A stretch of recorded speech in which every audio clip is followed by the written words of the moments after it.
Let's start off by exploring a community feature that your audience likely wants and may have even expressed explicit interest in, but that isn't necessarily going to benefit you or your community in the long run, unless you know how to integrate it appropriately into your Skool community offer. Let's talk about the course trap. So you can see the course trap in action here, metaphorical, of course. If you've made it this far into the guide, you already know, based on my experiences, just how long a course takes to create, but that isn't the only problem that courses have. Now, before we uncover what these problems are, I want to be clear that I am by no means anti-course.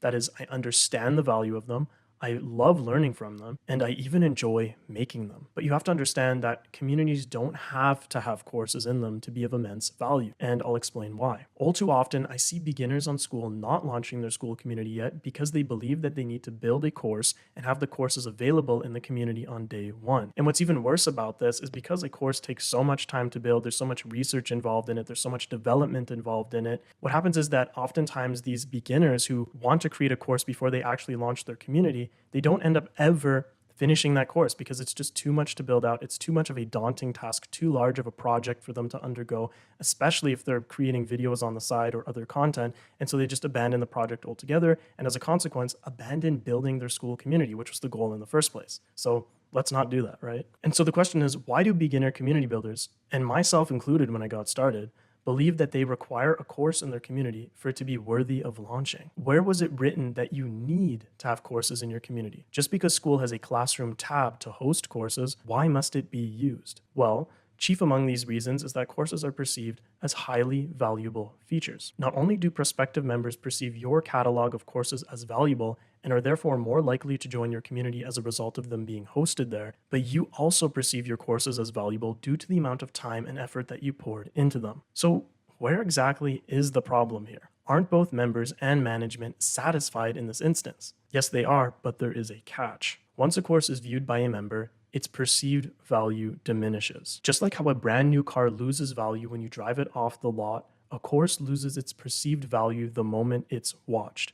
The initial excitement and justification for the price fades fast, leaving members wondering why they should keep paying for a feature they've already consumed. To put this into more quantitative terms, if you charge $50 per month for access to a community centered around a course, its perceived value drops once members complete the course in their first month. As a result, both the course and, by extension, your community lose monetary value. This means you shouldn't continue charging members $50 per month without offering ongoing value beyond the course. Because your members' perceived value of your course, and in consequence your community diminishes, members are likely to cancel their community membership because it doesn't make sense to pay on a recurring basis for a course that they've already watched and learned from. The takeaway here is that courses as a community feature should be treated as a one-time consumable value add and therefore should only be charged for one time. And so it's important to understand the difference between ongoing consumable value, which we'll touch on later, and one-time consumable value, for example, a course. If you want to charge on a regular basis for access to your community, then you're going to want to feature ongoing consumable value adds like live calls, in-person meetups, access to a private community or network, access to an expert, etc. These are all features that have recurring value and therefore justify having a recurring price tag. Again, and to be clear, I am not anti-course. In fact, most of the communities I manage include courses. My point is that, like most creators entering the world of community building, you'll likely feel inclined to include courses in your community, and your audience, based on research and development, will likely want those courses too. However, you need to be careful with how you integrate a course into your community offer. It's not as simple as assuming a course holds indefinite value, making it the core feature of your community, and slapping a recurring price tag on it. There's nuance to hosting a course within a community, and that's what I want to bring to your attention in this lesson. To go back to our example of a $50 per month course-centric community, there are a number of different strategies that can be implemented to remedy the situation. I'll also share with you a strategy that may seem like a viable and indeed valuable solution, but can hurt your community in the long run and therefore should be avoided. There are 6 course strategies discussed in the following lesson. Number 1, having no course. Number 2, having a course as a bonus feature. Number 3, having surprise courses, and we'll talk about what those are. Number 4, having a one-time fee for courses plus a recurring fee for the community. Number 5, having a recurring fee for the community plus a one-time fee for the courses in the classroom tab. And number 6, annual billing to host lots of courses and mitigate churn. Let's jump into it. Number 1, no courses. In this instance, you don't feature a course at all, and instead you go all in on the community side of things. That is posts, live calls, events, etc. This will undoubtedly save you lots of time from having to build a course in the first place. Moreover, it's a well-known phenomenon in the info business space that people buy an online course and literally never engage with it. Some buy it and never watch a single minute, others watch a few minutes or hours but never complete it, and some watch the entire course but never act on the information inside. From a business standpoint, this might not seem like a big deal since the business still technically pockets the money. However, if you're watching this guide and you take any pride in helping your audience see results and experience real transformation, then the idea of your members not engaging with your material, not learning anything, and not taking action should be troubling. You want your members to change for the better, and you want that positive change to be associated with you so you can build your reputation and brand as a creator.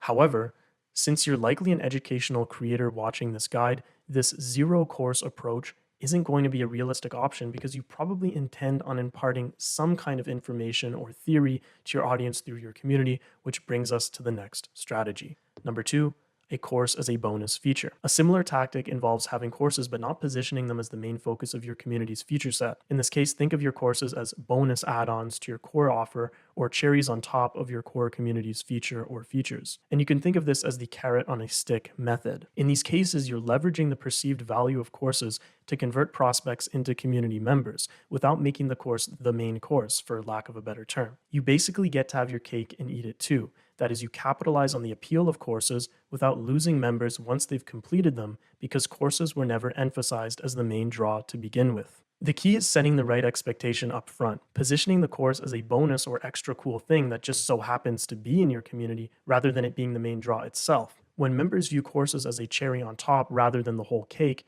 they're less likely to leave after consuming it. This is what we do in KCC, a community that I manage. Originally, KCC's feature set emphasized 3 in-depth courses. Over time, and as my client Cal and I developed our community building skills and decided to make those courses non-exclusive digital assets, we de-emphasized the importance of courses in KCC in favor of more community building features like live calls, a private tight-knit invite-only space, member-made content, in-person events, etc. Number 3, surprise courses. Another option would be to not market your course at all, but still put it in the community so that when a member joins, their expectations are exceeded. And this is what I do in Community Builders, my private community. I don't display the courses that I have on the landing page so that when a member joins, they're actually pleasantly surprised to see that there are extra features for them to explore. Bear in mind that Community Builders is a free community and therefore friction to join is very low. If Community Builders were paid, I'd market the presence of courses on its landing page in an effort to increase conversions. Number 4, a one-time fee for courses plus a recurring fee for community. Now, if courses and training must be the focus of your community, here's what to do. Charge a one-time fee when members first join, since courses are one-time consumable deliverables, and then charge a lower recurring fee for the ongoing value that your community provides. Now, Skool's current payment structure doesn't actually support this natively, but many community builders have integrated third-party payment processors to make it work. For example, and at the time of this recording, a Skool community called Adonis Skool follows this model. They charge a $500 one-time fee to join and a $100 monthly recurring fee for continued access. Now, this may change, but this is an example of a community using this payment model. Number 5, a recurring fee for community plus a one-time fee for the courses. So another option is to charge only for the ongoing community deliverables while offering courses separately within Skool's classroom section for a one-time fee of up to $1,000. And so you could see what this looks like on the back end in Skool. If you want to set up a paid course within, for example, a free community or a monthly paid community membership, you can just simply set up a purchasable course by just selecting the buy now option and just setting the price. Now, here's something that you're going to want to avoid. Here's that strategy I mentioned that while it may seem like a solution, in reality turns into quite a big problem. It consists in charging a monthly membership, but offering a brand new course each month. Your members get a new course each month, which makes it less likely that they'll churn because each month you're offering a new course, which prior to viewing is perceived as highly valuable. This strategy promises that members are more likely to stick around each month in order to gain access to next month's course. So basically, your members get new value on a monthly recurring basis in the form of new course and you benefit by having higher retention or less churn in your community. Sounds like a win-win, right? Not quite. This is actually a recipe for disaster because in order to keep your members fulfilled in the community, more courses have to be made, which costs you more time. As you know from the stories I've told you in this guide, courses do indeed take a long time to build. Moreover, a high number of courses will also result in overwhelm in your community. Can you imagine for a second a new member's reaction when joining a community